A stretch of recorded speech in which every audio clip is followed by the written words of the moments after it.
What up, YouTube? This is your boy Liger, one half of Nintendo Duo, and welcome to episode 4 of What the F. Basically, we're going to talk about the financial stability of all things gaming, and right now it's not doing well, so I explain it out to you. I guess some of my references, basically, you can go to episode 3 and check it out. And basically, most of my research is coming from being in the board meetings and seeing what things going on, as well as the IR pages of each of these companies. IR being the investor relationship pages. Japan, for America, Capcom, Square Enix, blah, blah, blah. Keep on going. Right now, let me start off with a little positive. And this is going to be a long video like episode 3, so hopefully you can sit down and relax and learn a little something. 2014, we had a lot of buggy games, glitchy games, game-breaking bugs, games that was rushed, games that lost their polish that people was promised and it didn't happen.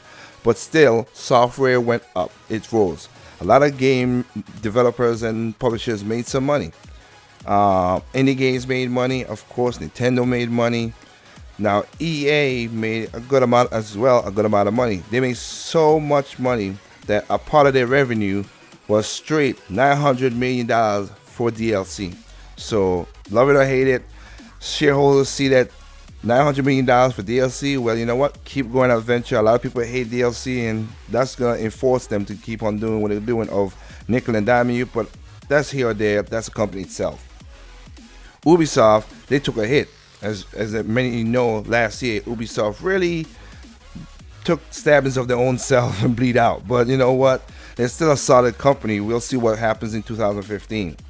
Again, like I said, the indie development side, you know, like Shovel Knights, Way Forward, liger&kd, many more. Of course, Valve, the Hearthstone studio, they created games that people love. So there you go. That raises up a lot of things. Now let's get down to some of the brass tacks of publishers. Sad to hear Sega is, basically just a former shell of itself. I feel for that company. But the writing was on the wall. Last year, I saw from their IR page of what the prediction is going to be. I kind of figured this out from 7th Gen. But last year, I saw the future prediction for earnings. And I was like, what game they have that's going to come out that's going to make them get to that prediction? It ain't Sonic Boom. And we know that their mobile market makes money, on PC and Sonic Dash and all that stuff, but I don't think that we're going to get to that point. But came a little quicker than I thought, because really I thought it was going to be around like March, April, that they're going to say this because the end of the year is coming up, so they will say, hey, we got to push back predictions and projections, and that's what happened. But it didn't work out the way it is. So Sega right now is losing all the jobs and layoffs. I'm sorry for all the people who got laid off, because nobody wants to lose their job. But also to the Nintendo fans, I got to say this. They're not going to sell the only mascot that makes money for them, okay? So stop asking for it and stop wishing for it. They'll be like, they're like a crack dealer. They're going to be desperate if they do that. But Sonic still makes money, Sonic Dash, for Sonic Go on the PC and mobile. So they're not going to sell it off. So forget that. And talking about IP, let's go to Capcom. Capcom is bleeding money. Monster Hunter is doing well for them. They found a niche audience with Monster Hunter, and everybody is selling like crazy, so that's good. But same thing with Sonic, the Mega Man, they're not using Mega Man. I mean, Kenji Ifune walked away from it because they basically cock-blocked him, and in every way, which is weird. The guy who created a game, you don't want him to do a game. That's weird in its own. But again, that's a shareholders versus developers thing that I keep on bringing up with third-party publisher. Beyond that, they are going to release Street Fighter V for PlayStation and PC. I think if you release Street Fighter V, I think you release Street Fighter V for Xbox One as well. I don't care if it's not coming to Wii U. I don't really care for that. But you get the biggest audience you can, because that game right there, mechanics, is universal. It's not like it's built specifically for the PlayStation 4 and PC. Because it's not like it's, optimized for that system only, like a Red Steel for the Wii and, Red Steel 2, No More Heroes. Or the fan base is not that connected to that console like Kingdom Hearts. That one should be, spread out more so it gets more money. But again, that's what Capcom's doing. That's their decision. Let's see what happens with that. It's going to be crazy. And speaking of Kingdom Hearts, we jump into the next company that's also losing money and getting problems, which is Square. Square is not doing as well either. They are making some decisions that I think is not good for the company. But you know what? Again, it's the whole shareholders and business thing. I'm telling you, people, that's the problem with developers and shareholders. They need the money to develop the game, and the developers need as much unlimited funds to optimize to any game system out there: PC, PlayStation 4, Wii U, Xbox. It makes no difference. That's what it is. They are doing some decisions that's kind of crazy. Like I said, they wasn't gonna bring Bravely Default to America. Nintendo published it. Hopefully, Nintendo publish Bravely Default second, or if Square Enix is smart enough to publish it itself and make more money, take Nintendo out of that that licensing chunk, make it smaller, and they'll make more money off of the game. But the thing that kills Square Enix the most is Final Fantasy. They have hits, they have ups, they have downs, they have greatness, they have horrible games. Everybody has a preference. I jumped out at 8, jumped back in at 10, and it's just weird. And what Square has done is they put a lot of their time and money into making it graphically this, and getting the best script writers to do this and the best composers to do this, which is all cool and good. But in many cases, as many people go back and see other games from Metacritic, from all the reviews of other stuff, the gameplay mechanic was not solid. And that's why a lot of people, again, you have cinematic, all that stuff is great, but people, you play games. You interact with games. You don't just sit there and let it just be with it. That's different. If you want that, you watch a movie. So that kind of hurt them because they spent a lot of money and they're not receiving the sales as they want. Because remember, Tomb Raider first came out, they had a high hope for that, and the sales wasn't there to help them. That was a great game. And that's what happened again. That's what I'm trying to tell you guys with the whole third party and developer thing. You got a certain amount of games you got to sell, and you put a lot of money into it. But because gaming is getting so expensive, you need more investors to invest into your games. And look at like with BioWare. I mean, BioShock Infinite was everybody played it, was a good game, it sold, but not enough to cover the cost of the investors and everything, and that's why that studio got pulled and all kind of craziness with that. And that's what's gonna happen to Square right now. I hope that's not happening again. With all these stuff I'm saying, I don't want no companies shut down. Like I said with Sega, I don't want no company shut down. I want it to be everybody makes their profit and do great things. But that's hurting right there, Square Enix, and hopefully they get some stuff together. And again, we'll see. Hopefully Final Fantasy 50 comes out in 2016 and it wows everybody, and it basically warranted everybody go out there and buy it so they can make more money. And going back with Kingdom Hearts, they're putting Kingdom Hearts, they're broadening their spectrum. They're putting Kingdom Hearts on Xbox One. Like I said, it's not coming on the Wii U. I don't care for that either. I mean, I care for the game. I'm not kidding that you don't need to put everything to us. I'm not that kind of person. Everybody, there's a fan bases on PlayStation. That's where the game was at. They're putting it on Xbox One. Let's see what happens. The thing is, though, I know for sure that thing is not going to sell not where half percentage of what it should be on the PlayStation 4, because the fan base is not there. They're two different fan bases clashing together. But we'll see what happens. So hopefully those two games come out, turn things around. Let's see what happens with Square Enix. Now, let's get into the meat and potatoes. Let's get into the real thing. The big three. Let's start with Sony. Sony selling about 19 million consoles. That's great. They're doing well with that. Sony PlayStation division is making money off of their consoles and the indie games, as I would say, we call it license fees. That's pretty good.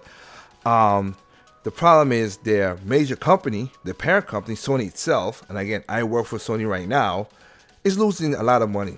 Last year, they lost $2.1 billion. This year, they're scheduled to lose $2 billion. That's not good.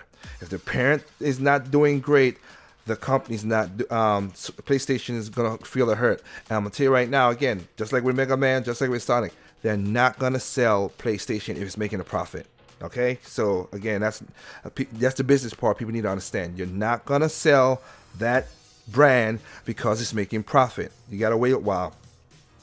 So right now, Sony is doing, the PlayStation is doing great. Hopefully this year they got a better game library. People could jump in, have fun. All the people who bought it, they're enjoying their consoles, of course, because I want everybody to enjoy all the consoles. And they have fun, and hopefully Sony, the parent company, could get this stuff together again, because I don't want to lose my contract with them. But that's my little bias right there. But let's see what happens, because like I said, the Walkman that came out, that was a dumb idea, like I put in episode 1.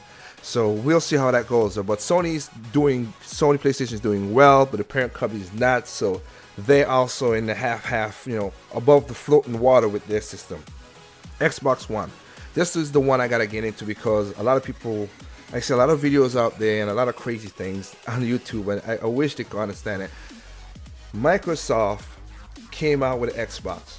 The Xbox from its inception has not really been a great, it's been a good console. It brought in online gaming. That's not what I'm talking about. I'm talking about from a business sense. It's not been the knockout, the ballpark knockout that you people want, that the investors want. And that's the problem. When things don't sell off the shelves as crazy as that, then you got a problem. Look at this right now. Xbox One sold at a loss, but it like I say, brought some goodness. I mean, not Xbox One, the original one. I hate that. Original one sold at a loss, but it elevated the gaming market really good. 360 came out, sold at a loss from the beginning. Everybody thought it was going to come, and it's still a great console. It plays some great games. The problem is though, when your failure rate is above 20%, that's not helping you, and they took some big hits with that. From 2012 to 2013. In 2012, they had a negative. I think there was like a $3 billion loss with Xbox division, and then they came back up. But then again, it's 1 billion, 2 billion, 3, 1 billion, 2 billion, 3. It's going up and down. It's like very anemic. And in the last report that just came out, they went down 20%. And also, their profit margin for that time was 0.05. That's not, 0.5. That's not a big gain. That don't instill confidence in investors. So that's not helping the cause. And it's kind of funny because I look at some of the GameSpot and DualShock and all this stuff, and I see people in the comment section because what happened is Xbox spun the story and said that they put a positive input. They sold 6.6 million 360s. That's what they said. They didn't say the Xbox, they say 360s. And of course they break it down. Xbox sold this much for this month and this much for that month. That's good, and that's all true facts. But the thing is, in the overall picture, it didn't help out. The 360, and I heard, I'm seeing videos, people like, oh, the Xbox 360 has surpassed the Wii. In America, yes. Worldwide, no. It was a 40 million gap. Of course, you're not going to make a 40 million gap in 2 years. And of course, Nintendo stopped supporting the Wii in 2012. Xbox is still supporting it now because you still have most of your third-party games from last year. Your big sellers, your Shadow of Mordor, your Watch Dogs, your Advanced Warfare was still coming out for 360. So hopefully this year they make it the transition and go straight to the next Xbox One. And with that, they're going to pick up. Xbox One sales going to pick up. But again, because they had a price cut, it hindered them to be that 20% down because they lost profits off of the Xbox One console itself because they sold it for a bigger loss. And again, if that's the case, investors look at that and investors like me were like, why would I give more money that's not making profit off of that? The console is not making the money. You can have all the consoles selling like crazy. If I gotta take a hit every time somebody sells it and I don't have something to supplement it, it's gonna hurt. Right now, Xbox is using Xbox Live and all the licensing games from Call of Duty and everything else to make their profit, not from the console, not from the infrastructure. So that's what's going on right there with Xbox. I hope that in the next meeting they were talking about, let's put the Xbox brand in computers itself with the software, with an app to put in our software so they don't have to make no consoles. That's what the shareholders are talking about right now. We'll see at the end of the year meeting if they change their mind. But being them that they're going to have a console, I don't know about, just like Sony, I don't know how the future going to work out because, again, it takes a lot of money to develop these systems. And, we'll see how that works when it comes to R&D. So right now, that's Xbox. They really ain't above the water. They're kind of down below the water. Sony's above, and here comes the next company right now that's above the water a little bit, but barely, which is Nintendo. Nintendo's doing good with its software. It's selling like crazy. Also, the Amiibos is an extra revenue that's happening. The other things that Nintendo could do, of course, and people was talking about the whole third party and stronger system and cut and all that stuff. They don't know what the hell they're talking about. Trust me, they don't. But Nintendo also spun the news too with their quality report as well, because what happened is they said they didn't give people the number of 3DS sales. They give you a percentage up but they didn't tell you what the 3D sales was, because the 3D sales in America was down because everybody know that the 3DS was gonna come. And back to my episode 1, I told you why the 3DS, the new 3DS right now is what it is, because they rushed it. They saw the drop. They said they have to fix this, so they rushed out the console. That's why they didn't have no charger. That's why it was in the same box as everybody else, because they didn't just rushed it out. And you know what? It's gonna sell. It's gonna make some profits. But again, that's what happened at that point. They spend it because they know if they told you the real numbers, a lot of investors were like, that's not good either. So, and they made profits with the software, of course. The thing that hurts Nintendo still though is the operational loss. They cut it from 4 billion yen to 20 billion yen, and that's still not helping the company, because again, if I invest something to you, and you're gonna promise me that much money, and I got short, and you short that profit margin, then it's like, yeah, I'm not gonna give you as much money as I gave you last year until you prove yourself. And that's what Nintendo needs to do. They're doing well with selling their software, of course, no ifs, ands about it. The Wii U is about they showed out the Wii U numbers were 9.2 million worldwide. That's good. Now, I have to answer a question that I've seen a lot of videos from these idiots, and I'm literally calling them idiots. I'm not calling them names, but they are morons. Yes, the Wii U is the worst selling console to the GameCube.